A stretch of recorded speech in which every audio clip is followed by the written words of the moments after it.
Okay, bismillahirrahmanirrahim. Assalamualaikum dan salam sejahtera. Berjumpa lagi dalam bab 3 reka bentuk dalam perniagaan. 3.1.2 menerangkan peranan reka bentuk dalam pemasaran. Jom.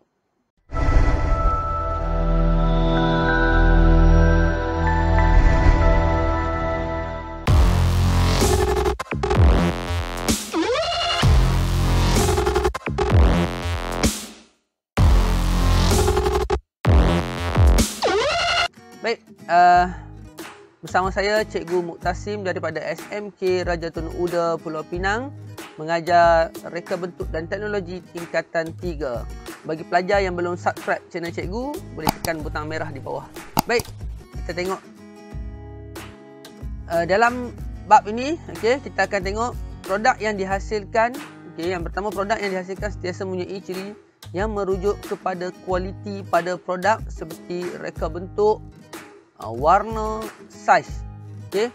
Ciri-ciri reka bentuk produk yang dipersembahkan dengan baik memainkan peranan penting dalam pemasaran. Jadi design ni sangat pentinglah dalam pemasaran. Kita nak pastikan produk kita akan dibeli oleh pengguna. Itu yang paling pentinglah dalam pemasaran ini. Kita nak pastikan apa yang kita jual terjual. Jadi ada 3. Yang pertama reka bentuk, yang kedua warna, yang ketiga saiz. Jom kita tengok pula. 3 peranan reka bentuk dalam pemasaran. Yang pertama, memenuhi keperluan dan kehendak pengguna. Jadi kita dah belajar dah sebelum ni, memenuhi keperluan dan kehendak. Ada beza keperluan dan kehendak.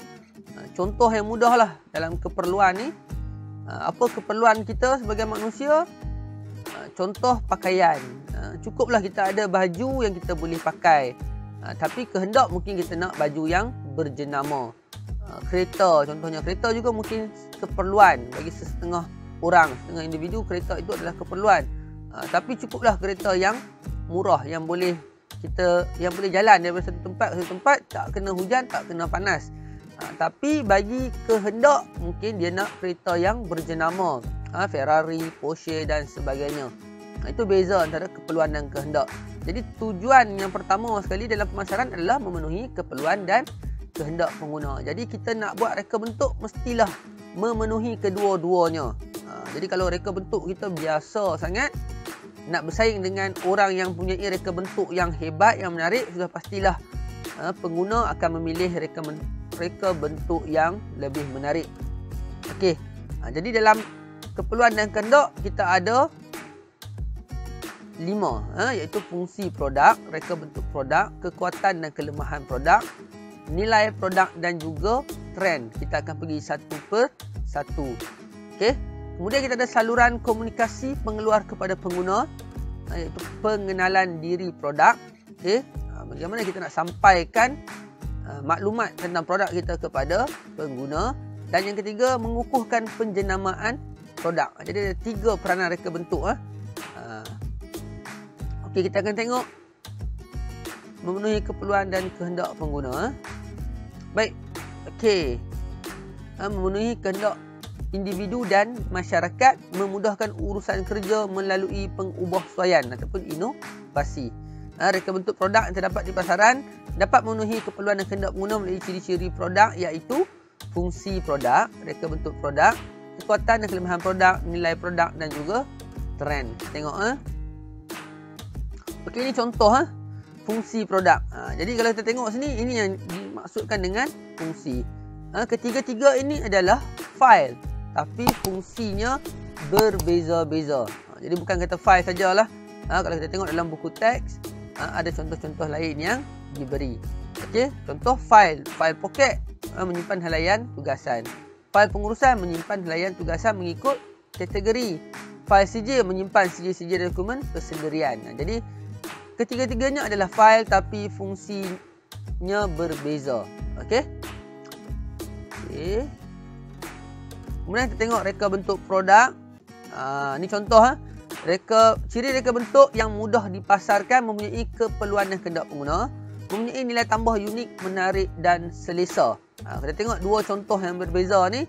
Satu, meja makan.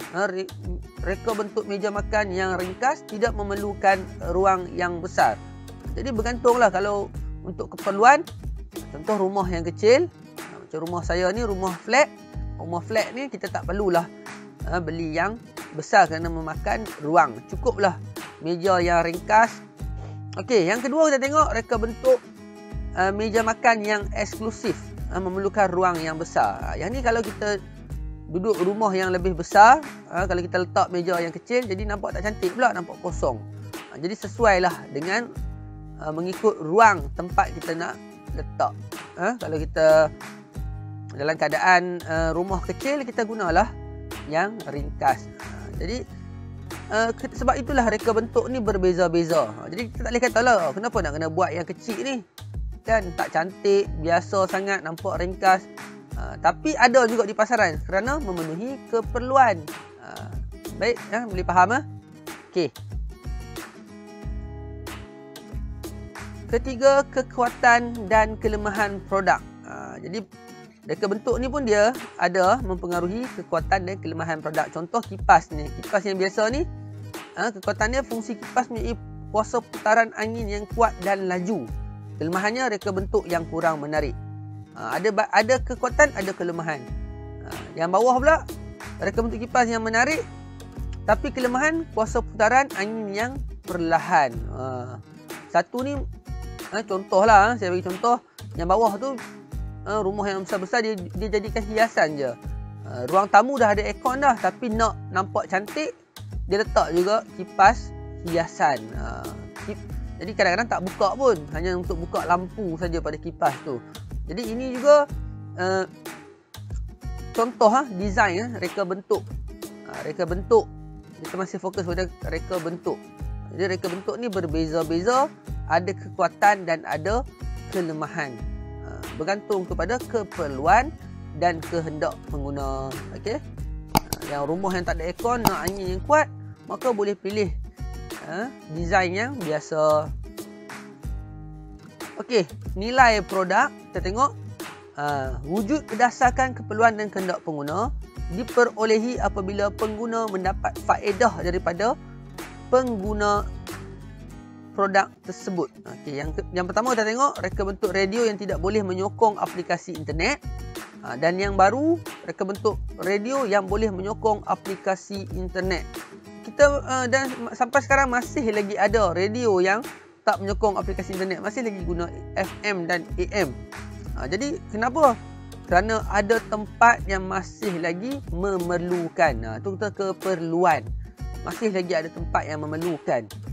Jadi sebab itulah masih lagi reka bentuk ini dibina ataupun dicipta. Cuma akan datang mungkin perlahan demi perlahan semua tempat dah ada internet, maka fungsi ataupun produk ni tak laku lagi. Kalau kita ingatlah zaman dulu-dulu, kita ada Walkman. Okey, zaman dulu kalau nak dengar lagu pakai piring hitam, kemudian dia berubah kepada kaset. Sekarang ni dah tak jumpa dah. Sebab apa? Sebab dah berubah, zaman dah berubah. Daripada CD, DVD, dan sekarang ni pun yang itu pun dah tak ada lagi. Kita guna internet sahaja ataupun kita guna USB saja, cucuk pen drive dah boleh play lagu. Dan kalau untuk radio, kita boleh gunakan internet sahaja. Okey, jadi keperluan dan kehendak pengguna. Dan kemudian ada trend.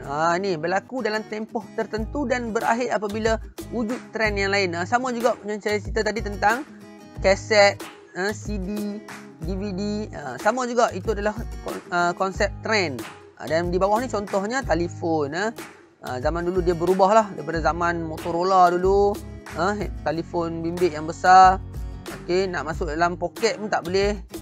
Kemudian berubah menjadi kecil dan kemudian menjadi besar semula. Dan ada pelbagai aplikasi smartphone. Dan dalam kita tengok trend ni, apabila syarikat-syarikat yang tidak mengikut trend, contohnya seperti Nokia, okey, yang cuba untuk kekalkan Symbian zaman tu, saya tak salah saya tahun 2010 2011 macam tu, dia masih lagi nak kekalkan dengan trend yang lama. Okey, memang tak nafikan Nokia pada zaman tu adalah jenama yang sangat besar dan sangat kukuh. Jadi kesilapan berlaku di situ apabila dia tak mengikut trend. Apabila syarikat-syarikat yang seperti Samsung, iPhone telah pun mengeluarkan smartphone, diikuti oleh syarikat-syarikat lain. Okey, jadi itulah dalam reka bentuk kita mesti juga mengikut trend untuk memenuhi keperluan dan kehendak pengguna. Baik, selesai keperluan dan kehendak pengguna. Sekarang kita akan lihat saluran komunikasi pengeluar kepada pengguna. Okey, proses menyampaikan maklumat dan perihal mengenai produk dan perkhidmatan. Okey, ini saluran komunikasi ya. Iaitu proses menyampaikan maklumat dan perihal mengenai produk dan perkhidmatan. Nak bagi tahu orang. Berlaku antara dua pihak iaitu pengeluar dan pengguna. Okey. Reka bentuk merupakan salah satu saluran komunikasi kepada pengguna. Ialah design ya. Design ni adalah satu cara untuk kita sampaikan maklumat kepada pengguna. Dan dalam bab ni iaitu pengenalan diri produk ada 5 iaitu penjenamaan, kesetiaan, boleh diingat, dikenali, kebolehpercayaan kepada jenama. Jadi ini adalah 5 pengenalan diri produk dalam saluran komunikasi.